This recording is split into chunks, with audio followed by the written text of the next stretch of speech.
Hi friends, my name is Manisha Wadhwani. Again आपके सामने एक नए लेक्चर के साथ में आज इस क्लास में हम डिस्कस करेंगे अकाउंटिंग स्टैंडर्ड 13 जो कि है इन्वेस्टमेंट और इसके ऑब्जेक्ट क्या होते हैं और इन्वेस्टमेंट कितनी टाइप के होते हैं, इनका वैल्यूएशन किस तरह से होता है, वो सब डिस्कशन आज हम इस क्लास में करेंगे। आई होप आपको हमारी क्लासेस पसंद आ रही हैं, हमारी क्लासेस हमारे एफर्ट्स आपको पसंद आ रहे हैं, तो प्लीज़ ज़्यादा से ज़्यादा लाइक कीजिए और सब्सक्राइब कीजिए।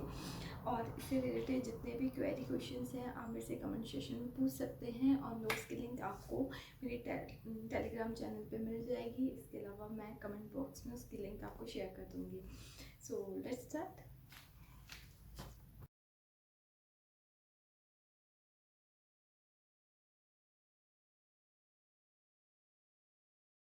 आज हम पढ़ेंगे अकाउंटिंग स्टैंडर्ड 13 जो कि accounting for investment.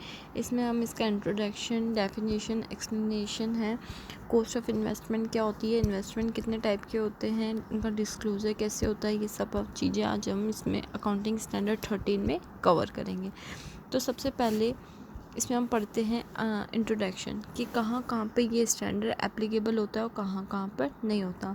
This standard deal with accounting for investment in the financial statement of enterprises and related disclosure requirement. सबसे पहले अकाउंटिंग स्टैंडर्ड 13 क्या होता है, आपका इन्वेस्टमेंट आपने कहाँ कहाँ पे कर रखा है और कौन सी ऐसी इन्वेस्टमेंट है जहाँ पे ES 13 एप्लीकेबल नहीं होता और कहाँ कहाँ पे ES 13 आपका एप्लीकेबल होता है और उसका डिस्क्लोजर कैसे होता है और उसको किस तरह से आप फाइनेंशियल स्टेटमेंट में दिखाते हो। ठीक है, अब आता है कि ये standard does not deal with, ये स्टैंडर्ड सबसे पहले जो भी आपका the basis of for recognition of interest, dividend, rental earn on investment, देखो which are covered by accounting standard 9। देखो इसमें कोई भी ऐसा इंटरेस्ट और डिविडेंड या रेंटल इनकम किसी भी तरह के इन्वेस्टमेंट की जो कि अकाउंटिंग स्टैंडर्ड 9 में ऑलरेडी कवर्ड है, तो उसके ऊपर ES 13 फिर एप्लीकेबल नहीं होगा।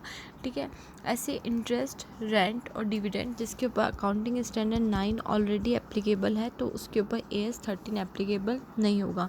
सेकंड आता है operating of financial lease. Operating of financial lease में भी अकाउंटिंग स्टैंडर्ड 13 एप्लीकेबल नहीं होता, उसमें अकाउंटिंग स्टैंडर्ड 17 लगता है, लीज एग्रीमेंट। थर्ड आता है investment of retirement benefit plan and life insurance. Retirement benefit plan और लाइफ इंश्योरेंस में भी ES 13 काम नहीं करता, इसके लिए ES 15 होता है एम्प्लॉय स्टॉक बेनिफिट्स का, उसके ऊपर ये स्टैंडर्ड एप्लीकेबल होता है। Mutual fund, venture capital fund के ऊपर भी ये एप्लीकेबल नहीं होता क्योंकि इसके अलग से अकाउंटिंग और ट्रीटमेंट किया जाता है। अब आता है इन्वेस्टमेंट की डेफिनेशन क्या होती है। इन्वेस्टमेंट का मतलब होता है कि वह सारी असेट्स जो कोई भी कंपनी ने इसलिए रख रखी हो जिससे वो कंपनी को इनकम अर्न करके जो कंपनी को दे रही हो, तो वो हमारी क्या होती है, इन्वेस्टमेंट। जैसे आज मैं कहीं पे भी लैंड खरीदती हूँ, ठीक है, या बिल्डिंग खरीदती हूँ, मैंने वो बिल्डिंग खरीदी और उस बिल्डिंग को मैं किस लिए ख़रीदूँगी कि मेरा उससे कैपिटल एप्रिशिएशन हो, फ्यूचर में जाके उस बिल्डिंग का मुझे ज़्यादा पैसा मिले, या फिर मैं अगर उसको रेंट पे देना चाहूँ तो मुझे रेंटल इनकम मिले। तो कोई भी आप इन्वेस्टमेंट तभी करते हो जिससे आपका क्या हो, कैपिटल का एप्रिशिएशन हो, मतलब आपका कैपिटल बढ़े, या आपकी रेंटल इनकम हो, या फिर किसी भी इनकम के पॉइंट ऑफ व्यू से आप कहीं पे भी इन्वेस्टमेंट करते हो। तो इन्वेस्टमेंट एक अर्निंग इनकम होती है जो एक कंपनी असेट्स हेल्ड करती है फॉर अर्निंग इनकम। ठीक है, अगर कोई भी असेट्स है जो स्टॉक इन ट्रेड में है तो वो आपकी इन्वेस्टमेंट नहीं होगी। करंट इन्वेस्टमेंट क्या होता है, करंट इन्वेस्टमेंट का मतलब होता है कि ऐसी इन्वेस्टमेंट जो कि मतलब है ना, जो रिलाइजेबल होती है और इंटेंडेड टू मतलब वो इस इंटेंशन से रखी जाती है कि विद इन अ ईयर उसको हम क्या कर देंगे, सेल आउट कर देंगे, या विद इन अ ईयर हम सिर्फ उनका जो मतलब ड्यूरेशन होता है वो लेस देन 1 ईयर होता है। ऐसी इन्वेस्टमेंट जिनका ड्यूरेशन लेस देन 1 ईयर होता है तो वो हमारी क्या हो जाएगी, करंट इन्वेस्टमेंट हो जाएगी। और लॉन्ग टर्म इन्वेस्टमेंट क्या होती है, करंट इन्वेस्टमेंट के अलावा जो भी बचेगी वो हमारी क्या हो जाएगी, लॉन्ग टर्म इन्वेस्टमेंट हो जाएगी। इन्वेस्टमेंट प्रॉपर्टीज़ क्या होती है, इन्वेस्टमेंट प्रॉपर्टी का मतलब ये होता है कि आज हम कोई भी लैंड खरीदते हैं, बिल्डिंग खरीदते हैं, या फिर हम कोई पे भी मतलब है ना, कोई भी मतलब कहीं पे भी हम प्रॉपर्टी में अगर इन्वेस्ट करते हैं ठीक है। और मतलब चाहे वो हम बिज़नेस के ऑपरेशंस के लिए कर रहे हों या फिर हम अपनी इन्वेस्टिंग के लिए कर रहे हो, इन्वेस्टमेंट के लिए कर रहे हो, तो हमारी इन्वेस्टिंग प्रॉपर्टी हो जाएगी। फेयर वैल्यू क्या होता है? फेयर वैल्यू का मतलब ये होता है कि एक वैल्यू निकाली जाती है जिसके ऊपर बायर भी एग्री कर जाता है और सेलर भी एग्री कर जाता है, कि एक वैल्यू निकाली जाती है आर्म लेंथ प्राइस के ऊपर, जिसके ऊपर बायर भी एग्री करता है और सेलर भी एग्री करता है, तो वो हमारी क्या हो जाती है? फेयर वैल्यू हो जाती है। मार्केट वैल्यू क्या होती है? मार्केट वैल्यू का मतलब होता है अगर कोई भी ऐसी चीज़ जो आपने ख़रीदी है और बाज़ार में ओपन मार्केट में उसकी क्या वैल्यू है, वो हमारी क्या हो जाती है? मार्केट वैल्यू हो जाती है। ठीक है। अब आता है फॉर्म्स ऑफ इन्वेस्टमेंट। इन्वेस्टमेंट किस तरह के होते हैं? Enterprises hold investment. कोई भी एंटरप्राइजेस जब कोई इन्वेस्टमेंट लेती है तो उसके अलग अलग रीज़न होते हैं। आज मैं कोई लैंड या बिल्डिंग खरीद रही हूँ तो उसका मेरा अलग रीज़न हो सकता है, कोई और पर्सन खरीदे तो उसका रीज़न अलग हो सकता है। कोई इसलिए खरीदता है लैंड और बिल्डिंग ताकि वो शॉर्ट टर्म बेनिफिट ले सके, और कोई लैंड बिल्डिंग इसलिए खरीदता है कि वो लॉन्ग टर्म के हिसाब से उसको इन्वेस्टमेंट चाहिए होता है। तो सबके जो रीजंस होते हैं वो डाइवर्सिफाई होते हैं। ठीक है। और कोई भी एंटरप्राइजेस जो होता है वो मतलब है ना सोली भी परफॉर्म करता है, और कोई लार्जली, सब एंटरप्राइजेस भी अलग होते हैं। कोई एंटरप्राइजेस होता है जो लार्ज स्केल पर परफॉर्म करता है, कोई सोली परफॉर्म करता है। अब आता है कुछ ऐसे इन्वेस्टमेंट होते हैं जिनका फिजिकल फॉर्मेट में नहीं होती है, लेकिन फिर भी उनके सर्टिफिकेट ही उसका क्या होता है? उनका प्रूव होते हैं, मतलब कि हमने ये इन्वेस्टमेंट किया है। जैसे हमारे शेयर्स, अब हम किसी भी कंपनी के शेयर्स में परचेज़ कर लेती हूँ तो वो शेयर्स मेरे इन्वेस्टमेंट ही हुए ना, कि मैंने किसी भी कंपनी के शेयर्स लेके रख लिए। ठीक है। तो वो शेयर्स का कोई भी फिजिकल फॉर्मेट नहीं होता, लेकिन वो हमेशा सर्टिफिकेट के रूप में होते हैं, तो भी वो हमारे क्या होते हैं? इन्वेस्टमेंट कहलाते हैं। ठीक है। और एक होते हैं जो, जैसे मैंने कोई भी बिल्डिंग खरीदी और कोई भी अपन ने प्लॉट खरीदा, तो वो क्या हो जाते हैं? फिजिकल फॉर्मेट में होते हैं। एक होते हैं जो फिजिकल फॉर्मेट में नहीं होते, एक होते हैं जो फिजिकल फॉर्मेट में होते हैं। तो इसमें क्या होता है ना, the nature of investment may be डेप्ट other than short term and long term loan representing. कोई भी ऐसा आइटम जो मॉनेटरी आइटम के रूप में आपको क्या हो सके, आप मेज़र कर सको, तो वो आपकी इन्वेस्टमेंट हो जाएगी। और इसमें क्या होता है ना कि मतलब काफ़ी इन्वेस्टमेंट ऐसे होते हैं जिसमें जो फाइनेंशियल राइट्स प्रेजेंट करते हैं, बट कुछ ऐसे इन्वेस्टमेंट होते हैं जो टेंजिबल होते हैं, और कुछ ऐसे इन्वेस्टमेंट होते हैं जो इनटेंजिबल होते हैं। कुछ करंट इन्वेस्टमेंट होते हैं, कुछ लॉन्ग टर्म इन्वेस्टमेंट होते हैं, कुछ इन्वेस्टमेंट ऐसे होते हैं जो फिजिकल फॉर्मेट में होते हैं, कुछ ऐसे इन्वेस्टमेंट होते हैं जो सर्टिफाइड फॉर्मेट में होते हैं। अब आता है कुछ ऐसे इन्वेस्टमेंट होते हैं जिनके लिए एक्टिव मार्केट एग्जिस्ट करता है, और उस तो which from which A market value can be establish. देखो, तो कुछ ऐसे इन्वेस्टमेंट होते हैं जिनके लिए बहुत सारा कॉम्पिटिटर होते हैं, तो उस सिचुएशन में तो अगर हमको उस इन्वेस्टमेंट की वैल्यू निकालनी है, तो उस सिचुएशन में अपन को हमेशा जो ओपन मार्केट वैल्यू होती है वही उसका बेस्ट तरीका क्या होता है? उसका बेस्ट तरीका ये होता है कि जितनी भी आपकी मतलब है ना ओपन मार्केट में वैल्यू है, फेयर वैल्यू है, आप वो निकाल देते हो। तो आपको ओपन मार्केट की वैल्यू के बेस पे अपन फेयर वैल्यू निकाल देते हैं। और लेकिन ऐसे इन्वेस्टमेंट होते हैं जिनके लिए कोई मार्केट एग्जिस्ट ही नहीं है और कोई भी कॉम्पिटिटर नहीं है, तो उस सिचुएशन में आप जितने भी उसके इन्वेस्टमेंट करोगे वो किसके ऊपर वैल्यूड करोगे? उसकी फेयर वैल्यू के ऊपर ही हमेशा वैल्यूड करोगे। ठीक है। अब होता है क्लासिफिकेशन ऑफ इन्वेस्टमेंट। देखो, इन्वेस्टमेंट हमेशा दो तरह के होते हैं, एक आपको लॉन्ग टर्म इन्वेस्टमेंट होता है, एक आपके करंट इन्वेस्टमेंट होता है। आपको मैंने बताया करंट इन्वेस्टमेंट जो होते हैं वो क्या होते हैं, जो विद इन अ ईयर आप उनको कवर्ट कर देते हो, रिलाइजेबल कर देते हो, करंट इन्वेस्टमेंट हो जाते हैं। और लॉन्ग टर्म इन्वेस्टमेंट होते हैं जो मोर देन 1 ईयर के लिए होते हैं, वो आपके लॉन्ग टर्म इन्वेस्टमेंट हो जाते हैं। ठीक है। अब आता है कॉस्ट ऑफ इन्वेस्टमेंट। किसी भी इन्वेस्टमेंट, कोई भी आप इन्वेस्टमेंट खरीदते हो, जैसे मैंने कोई भी लैंड खरीदी, बिल्डिंग खरीदी या मशीन खरीदी, कोई भी मैंने इन्वेस्टमेंट किया, कोई भी शेयर खरीदा, ठीक है, तो उस इन्वेस्टमेंट की आपको कॉस्ट किस तरह से निकालनी है। सबसे पहले तो आ जाएगा, कोई भी आप इन्वेस्टमेंट खरीदते हो तो उसके साथ उसका कोई भी फ्रेट है तो ऐड होके मिलेगा, कोई भी वेजेस लगी वो ऐड हो जाएगी, ब्रोकरेज आपकी ऐड होगी, फीस आपकी ऐड होगी। ये सब चीज़ें तो आपकी कंपलसरी उसकी जो जितनी भी उसकी इनिशियल वैल्यू दे रखी है उसकी इनिशियल वैल्यू में ये सब चीज़ें आपकी क्या हो जाएंगी? ऐड हो जाएंगी। ठीक है। अब आता है कि इफ़ इन्वेस्टमेंट इज़ एक्वायर्ड, अगर कोई भी ऐसा इन्वेस्टमेंट है, मैंने कोई भी जैसे एज एग्जांपल कोई लैंड या बिल्डिंग ली है, ठीक है।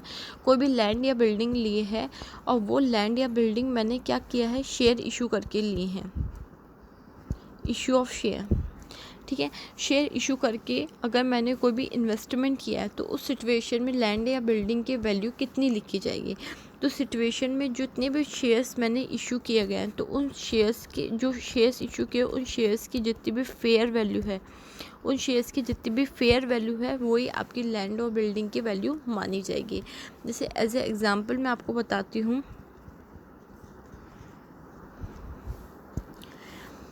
देखो एक मैंने लैंड बिल्डिंग ख़रीदी है एक जगह पे जिसकी वैल्यू है 15 लाख रुपए, ठीक है, ठीक है। अब ये मैंने बिल्डिंग कैसे ख़रीदी है कि मैंने एक इन्वेस्टमेंट के तौर पे ख़रीदी है और इसके बदले मैंने शेयर इशू कर लिए, ठीक है। और मैंने कितने इशू किए, 15 लाख रुपए के shares at the rate of face value के हिसाब से, फेस वैल्यू इसकी कितनी है 10 रुपये के हिसाब से मैंने 15 लाख के शेयर्स इशू कर दिए, ठीक है। तो इससे जो शेयर्स की फेयर वैल्यू होगी वो ही आपके इन्वेस्टमेंट की वैल्यू मानी जाएगी, ठीक है, अगर आप इशू ऑफ शेयर के बदले ख़रीदते हो कोई भी इन्वेस्टमेंट। अब आता है कि मैंने एक चीज़ को देख के उसके एक्सचेंज के बदले दूसरी चीज़ खरीद ली है। जैसे मैंने एक बिल्डिंग दी है उसके बदले मैंने दूसरी बिल्डिंग ली है, और या फिर मैंने कोई भी एक शेयर्स दी हैं या डिवेंचर्स दिए हैं उसके बदले मैंने बिल्डिंग ली है। तो मतलब एक्सचेंज में अगर आपने कोई भी इन्वेस्टमेंट की है इन द एक्सचेंज में, तो जो भी आपका गिवन है उस जो गिवन इन्वेस्टमेंट है उसकी जो फेस वैल्यू है वही आप उसकी जो फेयर वैल्यू है वो आपकी क्या मानी जाएगी, इन्वेस्टमेंट की वैल्यू मानी जाएगी, ठीक है। अब आता है कि आपने जो भी असेट्स क्या है गिवन अप की है, उस असेट्स की जो फेयर वैल्यू होगी वही आपकी इन्वेस्टमेंट की वैल्यू मानी जाएगी। एज ए एग्जांपल मैं आपको बताती हूँ,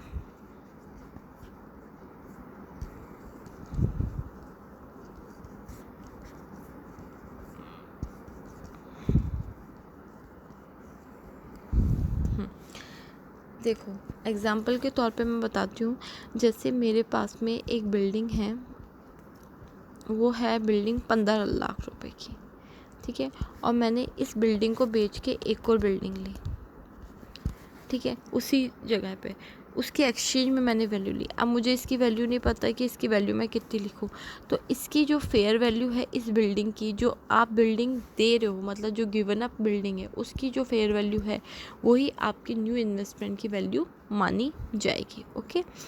interest, dividend, rental receivable in connection on the investment are generally regarded as income and being the return of investment, ठीक है। वैसे जो भी इंटरेस्ट, डिविडेंड और रेंटल इनकम जो AS 9 में कवर्ड हुआ है वो इसके अंदर नहीं आएगा, उसके अलावा जो भी आएंगे इंटरेस्ट, रेंटल इनकम और इन्वेस्टमेंट वो इसमें कवर्ड हो जाएंगे, ठीक है। और ये हमेशा एज ए इनकम के रूप में आप रिगार्ड करते हो। इन कुछ ऐसे सर्कमटेंसेस होते हैं जिसमें ये जो इंटरेस्ट होता है या डिविडेंड होता है या रेंटल इनकम होती है वो इनकम का पार्ट नहीं होती है, वो केवल आपकी रिकवरी ऑफ कॉस्ट होती है। तो आपको ये देखना पड़ेगा कि ये आपकी इनकम का पार्ट है या ओनली रिकवरी ऑफ कॉस्ट है, ठीक है। रिकवरी और कॉस्ट की सिचुएशन में वो आपकी इनकम कंसिडर नहीं की जाएगी। अब जैसे एज ए एग्जाम्पल के रूप में अगर अपन लेना चाहें तो इसमें आता है कि अगर कोई भी आपका इंटरेस्ट है वो एक्रूड इंटरेस्ट है, ठीक है, एक्रूड इंटरेस्ट है, जैसे 31 मार्च का आपका इंटरेस्ट एक्रूड है, ठीक है। अब इसके अंतर्गत क्या होगा कि आपने उसके मतलब इंटरेस्ट मतलब एक्विजिशन से पहले अगर आपने कोई भी इन्वेस्टमेंट किया है उस इन्वेस्टमेंट के एक्विजिशन से पहले इसके ऊपर इंटरेस्ट क्या था, ड्यू था, कि आपको आगे जाके वो इंटरेस्ट रिसीव होगा और आपने उसके बीच में इन्वेस्टमेंट कर दिया। तो इस इन्वेस्टमेंट की स्टेशन में आपका एक तो प्री एक्विजिशन पीरियड होगा, एक आपका पोस्ट एक्विजिशन होगा, ठीक है। एक आपका जैसे मैंने इन्वेस्टमेंट किया है,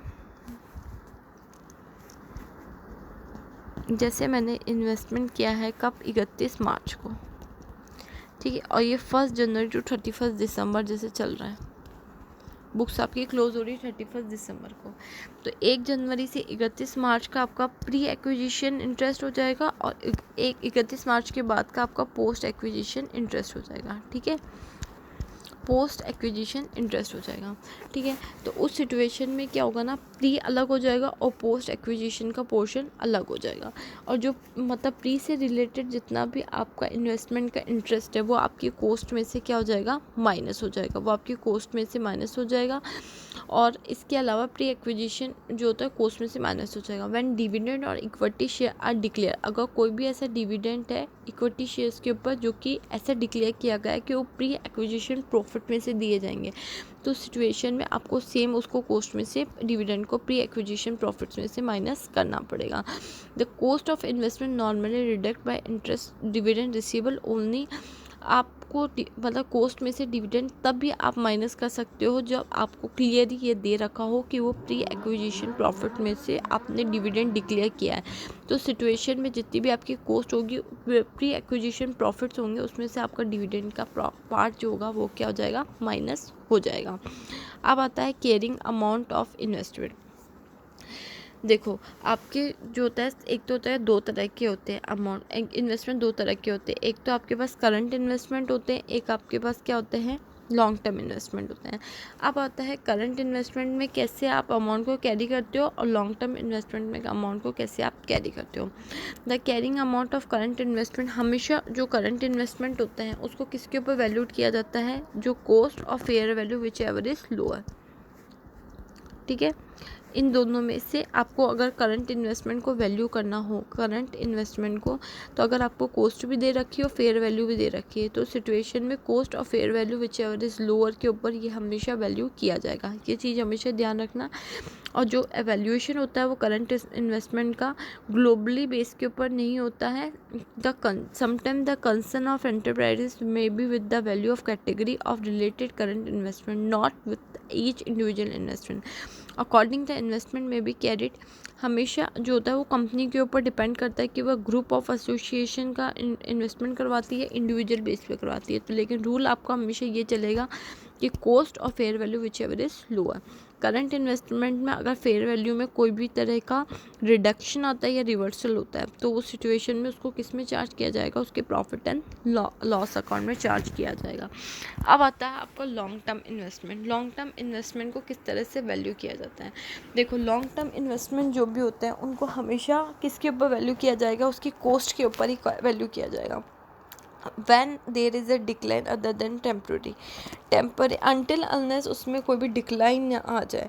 टेम्परेरी अगर कोई भी डिक्लाइन आ रहा है कोई भी इन्वेस्टमेंट में तो वो इग्नोर होगा, लेकिन अगर कोई परमानेंट डिक्लाइन आ जाता है तो उस सिचुएशन में आपके पास में उसको अलग तरीके से आपको क्या करना पड़ेगा, वैल्यू करना पड़ेगा। अदरवाइज लॉन्ग टर्म इन्वेस्टमेंट किसके ऊपर हमेशा वैल्यूड किए जाते हैं, उसकी कॉस्ट के ऊपर किए जाते हैं।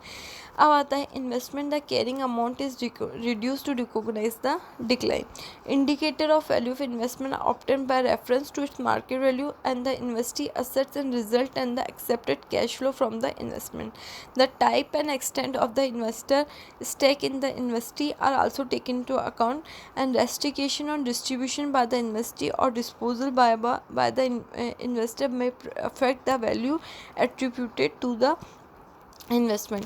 देखो जब तक आपका परमानेंट डिक्लाइन नहीं आता है अनटिल अनलेस आपको लॉन्ग टर्म इन्वेस्टमेंट को हमेशा कॉस्ट के ऊपर ही दिखाना पड़ेगा। किसके ऊपर दिखाना पड़ेगा, कॉस्ट के ऊपर दिखाना पड़ेगा। And long term investment usually of individual importance to the investee enterprises. The carrying amount of long term investment is determined only on individual investment basis where there is a decline other than, अगर कोई भी decline आता है temporary decline के अलावा अगर कोई भी डिक्लाइन आता है तो उस सिचुएशन में जो लॉन्ग टर्म इन्वेस्टमेंट की कैरिंग अमाउंट होगी उसमें जितना भी आपके पास रिडक्शन आ रहा है जो कि परमानेंट रिडक्शन है तो उस रिडक्शन की जो अमाउंट होगी उसको आप किस में चार्ज कर दोगे, P&L अकाउंट में चार्ज करोगे। And the reduction in carrying amount is reverse when there is a rise. देखो उसको जितनी भी आपकी कैरिंग अमाउंट होगी उसमें से आपका जितना भी रिडक्शन हो रहा है वो आप माइनस करोगे और इन फ्यूचर अगर उसमें से अगर रिवर्सल हो जाता है तो वो वापस आपकी कैरिंग अमाउंट में ऐड हो जाएगा। अब आता है when there is a rise in the value of investment और if the reason for reduction is no longer, वो वापस आपका क्या हो जाएगा, रिवर्स हो जाएगा। अगर उसमें वापस से बढ़ावट आ जाती है या फिर वो एग्जिस्ट नहीं करता तो सिचुएशन में आपका रिडक्शन वापस क्या हो जाएगा, रिवर्सल हो जाएगा। तो अपन ने पढ़ा कि करंट इन्वेस्टमेंट क्या होता है अभी तक और लॉन्ग टर्म इन्वेस्टमेंट क्या होते हैं। करंट इन्वेस्टमेंट को आपको किस पे वैल्यू करना पड़ता है और लॉन्ग टर्म इन्वेस्टमेंट को आपको किस पे वैल्यू करना पड़ता है, ठीक है। इन्वेस्टिंग प्रॉपर्टी का मतलब क्या होता है, इन्वेस्टिंग प्रॉपर्टी का मतलब होता है कि अगर आप कोई भी लैंड या बिल्डिंग खरीदते हो या किसी भी इन्वेस्टमेंट प्रॉपर्टी के ऊपर अपना कोई भी शेयर राइट करते हो, होल्ड करते हो, तो हमारी इन्वेस्टिंग प्रॉपर्टी हो जाती है। अब आता है डिस्पोजल ऑफ इन्वेस्टमेंट। देखिए डिस्पोजल ऑफ इन्वेस्टमेंट में, on disposal of investment the difference between the carrying amount and the disposals proceeds net of expenses recognized in P&L account. देखो जब भी किसी भी इन्वेस्टमेंट का आप डिस्पोज करते हो तो सिचुएशन में जो उसकी कैरिंग अमाउंट होती है, कैरिंग अमाउंट मतलब जितना अमाउंट आप कैरी करके आगे लेके आए हो और उसको कितने में आपने सेल किया है, उन दोनों का जो भी डिफरेंस होता है वो आपका किस में चला जाता है, P&L चला जाता है। या तो आपको लॉस होता है या आपको प्रॉफिट होता है। जैसे मैं कैरी करके लेके आई हूँ, जो अमाउंट कैरी करके आगे आई है वो अमाउंट 8,000 रुपये की थी और मैंने अगर उसको 9,000 रुपये का बेचा आफ्टर एक्सपेंसेस, है ना, आफ्टर सेल एक्सपेंसेस के बाद मेरे को 9,000 रुपये का बेचा, तो आपका 1,000 रुपीज़ का सीधा सीधा क्या हो जाएगा, उस सिचुएशन में प्रॉफिट हो जाएगा, ठीक है। तो 1,000 का आपका सीधा सीधा प्रॉफिट हो गया। और वही अगर वो 9,000 का ये 8,000 का होता तो 1,000 का आपको लॉस हो जाता। तो जो भी लॉस होगा और प्रॉफिट होगा वो आपका किस में चार्ज हो जाएगा, वो आपका चार्ज हो जाएगा P&L अकाउंट में, okay. When the disposing is a part of the holding of individual investment, the carrying amount should be allocated to the part to be determined on the basic of average carrying amount of total holding of the investment। जब भी आप कोई भी एक है ना, आपके पास कोई एक मतलब है ना होल्डिंग है किसी शेयर्स की, है ना, तो आप पूरा नहीं शेयर करते हो, है ना। जैसे 75% की आपके पास होल्डिंग है, मतलब कोई भी शेयर्स है उसकी आपके पास होल्डिंग है, वो होल्डिंग 10 लाख रुपए का, ठीक है, उसका आप जैसे 75% ही सेल करते हो, है ना, तो उसका जितना होल्डिंग का पार्ट होगा ना, जितने परसेंट का आप सेल करोगे उतना परसेंटेज का वो कैरिंग अमाउंट आप अलोकेटेड कर दोगे पूरे अमाउंट में से, तो उसके सेल में से उसको माइनस करके देख लोगे कि प्रॉफिट हो रहा है या लॉस हो रहा है, ओके। थर्ड आता है रिक्लासिफिकेशन ऑफ इन्वेस्टमेंट। देखो सबसे पहले कोई भी इन्वेस्टमेंट अपन ने दो पढ़े, एक तो करंट इन्वेस्टमेंट, एक लॉन्ग टर्म इन्वेस्टमेंट। अपन को पता है कि करंट इन्वेस्टमेंट को हमेशा किस पे वैल्यू किया जाता है, cost of fair value which ever is lower, ठीक है। और जो लॉन्ग टर्म इन्वेस्टमेंट होता है उनको हमेशा उनकी कॉस्ट के ऊपर ही वैल्यू किया जाता है, ठीक है।